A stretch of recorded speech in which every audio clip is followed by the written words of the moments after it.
started practicing when I was around 12 years old, and more so when I got into college, when I started working with a professor and also friends who were meditating, because they were able to name things that I couldn't, and also help me strengthen my practice in a way that I didn't feel like I could do alone. I think being in community for meditation made a really powerful difference for me.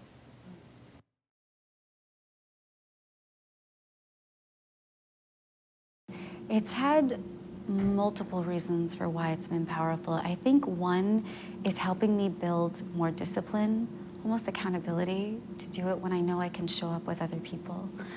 The other piece of it is actually about being able to discuss and debrief afterwards.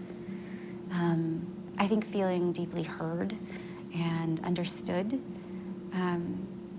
and people listening to what I had to say and expanding on it, or making connection to their own experience, or giving me food for thought, I think was really powerful in helping me extend my practice.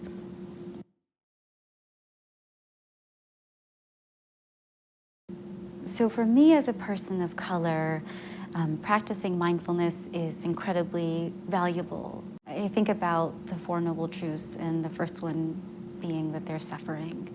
And I think in the United States, at a predominantly white institution, that part of what suffering can look like for me is experiencing microaggressions or racism. It's a particular kind of suffering that shows up. And I find that if I'm practicing in spaces with other people of color, or even practitioners who look like me, who sound like me, who have similar experiences, that I can be vulnerable and safe in those spaces, and also to be able to name some of the way that I have suffered.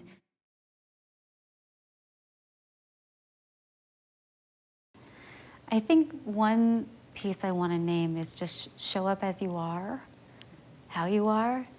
I think it's really easy to get a sense of, oh, mindfulness looks like this, and I have to sit in a certain way, or I have to know enough to come in, but you don't. You just come as you are and build from there.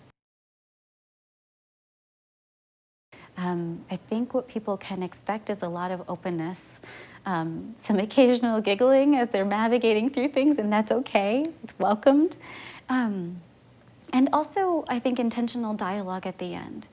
So if people are willing to or want to talk about what comes up for them, it's absolutely encouraged. And I want that, because I think as people of color, part of the way that we navigate through the world, maybe around the idea of suffering, has stories of grief or things around racism or things like that, and that is welcome in these kinds of dialogues.